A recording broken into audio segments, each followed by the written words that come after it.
अस्सलाम वालेकुम दोस्तों, तुसीं वेख रहे हो पाक पंजाब टीवी ते मैं हाँ तुहाडा दोस्त अब्दुल वाहिद। दोस्तों माशाल्लाह अज मैं तुहाडे वास्ते बहुत ही बेहतरीन ये मौके का रकबा लेके हाज़र होया। उम्मीद करांगा तुहानू बड़ा पसंद आएगा। दोस्तों इस साइड ते जिथे कि रक्शा खड़ा है आप दिखा रहे हैं, मोटरसाइकिल जा रहे हैं। इस साइड ते है चीचा वतनी मेन रोड, तकरीबन कोई 20 किलोमीटर अगे जाके ये मेन कारपेट रोड है। ये लिंक रोड नहीं है, कारपेट रोड है। ये सामने जा रहे हैं कारपेट रोड। इस साइड ते है आरफ वाला अड्डा त्रिखणी मोड़। ये सामने बड़ा रोड पर दिखा रहे हैं कारपेट रोड। ये सामने कितने हो के पायूरी जा रहे हैं, एक मोटरसाइकिल जा रहे हैं। इतने अपने को रकबा है।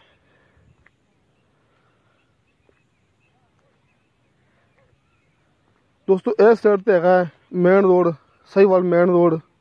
इस साइड ते है आरफ वाला त्रिखणी मोड़। ਜਿਹੜੇ ਦੋਸਤ ਨੇ ਸਿਰਫ ਜਾਣਾ ਹੋਵੇ अपना आरफ वाले शहर ਨੂੰ ਸ਼ਾਰਟਕਟ ਉਹ ਰਸਤਾ इस्तेमाल करते हैं। जिथे गड्डी खड़ी है ये सामने कारपेट सड़क जा रही है। जी ये हैगी है ये चला जाता है साहीवाल रोड पर। किसी ने साहीवाल रोड जाना हो जो दिखा रहे भरावां आप रक्शा खड़ा पाई जा रहे हैं। ये जा रहे हैं चीचा वतनी मेन रोड में। आप तकरीबन कोई दरम्यान खड़ोते हुए हैं। दोस्तों हुण आप मौके पर आ गए हैं। मैं भरावां नूं जूम किया जिथे आप मोड़ ते खड़े हुए सां। ये चंद कदम अगे आके इत्थे अपने को 1 एकड़ जमीन है। मैं भरावां नूं दिखाना इस साइड ते साहीवाल मेन रोड है, वड्डा डबल मेन रोड। नाल ही भरावां सामने ये मिर्चां काश्त कीतियां होईयां ने। वो जमीन है ये पायूरी खड़े ने। इस साइड ते मैं मूवी शुरू की सी त्रिखणी मोड़ तो। आ देखो दोस्तों मिर्चां कश्त कीतियां हुई ने। 1 एकड़ जमीन है। दोस्तों एकड़ जमीन तो 1 एकड़ इंदा फ्रंट है, क्योंकि मुकम्मल एकड़ दी एकड़ जमीन ये जो कारपेट रोड है भरावां सामने इंदा फ्रंट है। आ देखो दोस्तों एक कारपेट रोड के उत्ते इंदा एकड़ का फ्रंट है तो 1 एकड़ जरई जमीन है। आप इन्हूं जरई भी कह सकते हैं तो कमर्शियल भी कह सकते हैं। जाहिर है कि जोड़े दोस्त ने यह सेल करनी है उन्हें कमर्शियल के हिसाब नाल सेल करनी है। दोस्तों जो लिंक रोड नहीं है ये कारपेट रोड है, ये वड्डा कारपेट रोड है जोड़ा कि तकरीबन कोई 24 घंटे चलता है। कि कहने का मतलब है कि किसी भी कारोबार वास्ते ज़मीन बेहतरीन है।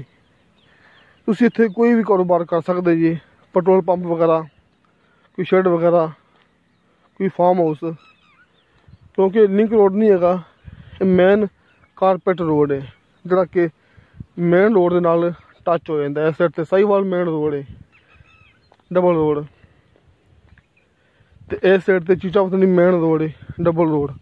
इस समझ लो कि आप तकरीबन दरम्यान खड़ोते हुए हैं। कोई 20 किलोमीटर अगे जाके इस साइड ते चीचा वतनी रोड है, तो इस साइड ते कोई 12 किलोमीटर जाके साहीवाल मेन रोड है। दोस्तों 12 किलोमीटर नहीं होना, तकरीबन कोई 7-8 किलोमीटर ला लो। क्यों 5 तो मैंने क्या है 7-8 किलोमीटर मैं कह रहा कि शायद कोई वाधा घाटा हो। दोस्तों ये मिर्चां लगियां हुई भरावां सामने, जरई भी कमर्शियल भी, लेकिन आपां नूं मिलेगी ये कमर्शियल के हिसाब नाल। इस तो इलावा जी मैं गल खास करता होना कि अपनी गारंटी होंगी अपने इलाके की कि इत्थे जिहड़ी मैं चीज़ दिखाना बराए फरोख्त उहदे विच अपनी मुकम्मल गारंटी होंगी। कोई लड़ाई झगड़ा नहीं, कोई आस पास कोई रौला नहीं, अपनी मुकम्मल गारंटी होंगी है। तो बिल्कुल अपनी मूवी ओरिजिनल होंगी है। तुसीं मौके पर आके चेक करा सकते जी। ये मैं आस पास का माहौल दिखा रहा। सामने मैं टरपेन दिखाई है जूम करके जरा इनू पानी लगता है। इन्हां रकबा च साल का नरी पानी भी होंदा है। सिर्फ वो गल तां नहीं की क्योंकि आपां कमर्शियल के तौर पर सेल करनी पाई ने। साल का नरी पानी होंदा, ट्यूबवेल का पानी बिल्कुल मिठा होंदा, शर्तिया होंदा। इहदे नाल ही बिल्कुल एक जमीन सेल हुई है, वह भी गारंटी है। तुसीं मौके पर आके चेक कर सकते जी कि वह 1 करोड़ रुपया फी एकड़ के हिसाब नाल सेल हुई है। तो 4 एकड़ जमीन सी, लंबाई दे विच 1 एकड़ उहदा फ्रंट सी ते 4 एकड़ उहदी लंबाई जमीन दी सी।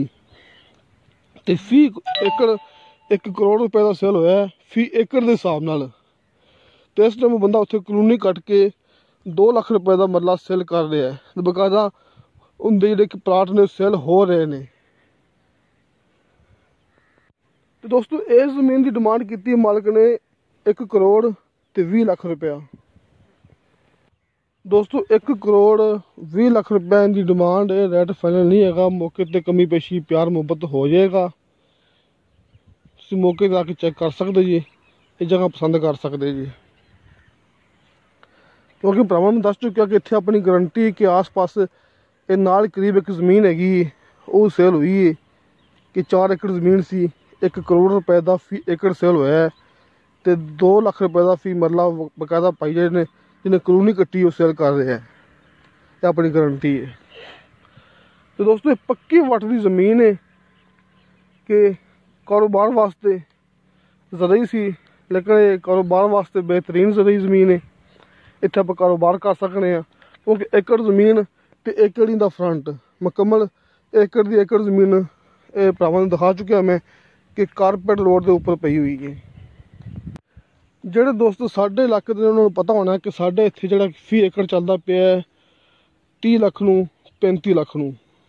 ਇਹ ਭਰਾਵਾਂ ਨੂੰ पता है कि ਜਿਹੜੀ ਜ਼ਮੀਨ ਅਸਲੋਂ ਜਿਹੜੀ ਹਟ ਕੇ ਜ਼ਮੀਨ बहुत दूर कच्चे रस्ते ਤੇ ਪਈ है, शहर तो काफ़ी दूर पई है। साढ़े इस इलाके 'ਚ ਉਹ ਵੀ 25 ਲੱਖ ਦਾ फी एकड़ सेल हो रहा है, जी कि इस कारपेट रोड तो इस रोड तो तकरीबन कोई 10-12 किलोमीटर हट के कच्चे रस्ते पर आ जाती है। दोस्तों वो भी ज़मीन साढ़े इत्थे 25 ਲੱਖ का फी एकड़ सेल हो रहा है। तो जोड़े दोस्त इत्थों मुकामी ने उन्होंने पता है, उन्होंने दसन की जरूरत ही नहीं हैगी कि साडा इलाका कितना बेहतरीन है, कितना शानदार है। दोस्तों जगह जगह इलाके इलाके का फर्क होंदा है। मैं सस्तियां ज़मीनां दिखाइयां ने, महंगियां भी दिखाइयां ने। अपना इलाका महंगा है, बाबरनगर दिखाइयां ने उत्थे इलाका सस्ता है, उत्थे 5-6 लाख का एकड़ मिल जाता है। जगह जगह का ज़मीनां का फर्क होंदा है, पानी का फर्क होंदा है, लेकिन साढ़े इलाके 25 लाख तो घट फी एकड़ नहीं मिलता है।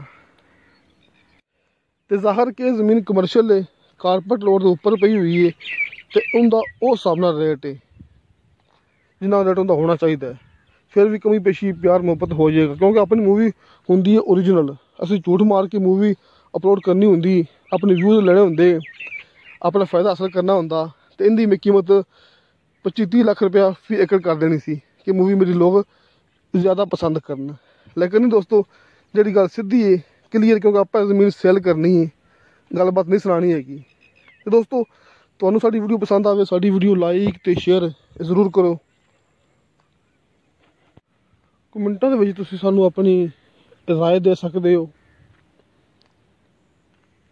ये दोबारा फिर आप उत्थे आ गए जित्थों आप मूवी शुरू की सी, ताकि भरावां नूं मुकम्मल दस सकीए कि इस साइड ते है रक्षा जा रहा है, इस साइड ते है चीचा वतनी मेन रोड तकरीबन कोई 20 किलोमीटर फासला, इस साइड ते है त्रिखणी शारकाट आरफ वाला तकरीबन कोई 4-5 किलोमीटर फासला, इस साइड ते मेन साहीवाल रोड है तकरीबन कोई 10-12 किलोमीटर सफ़र। लेकिन तहसील आरफ वाला तो ज़िला पाकपतन। तो दोस्तों अपना व्हाट्सअप नंबर अपने कॉल नंबर लगे होंगे हर मूवी की डिस्क्रिप्शन के विच। किसी मूवी के मैं नंबर ना दसिया हो, सामने स्क्रीन पर ना लिखा हो। दोस्तों तुसीं ये याद रखना है कि अपने व्हाट्सअप नंबर तो कॉल नंबर हर मूवी की डिस्क्रिप्शन लगे होंगे ने। दोस्तों इंशाअल्लाह ताला मिलांगे अगली वीडियो ते। खुदा हाफिज़।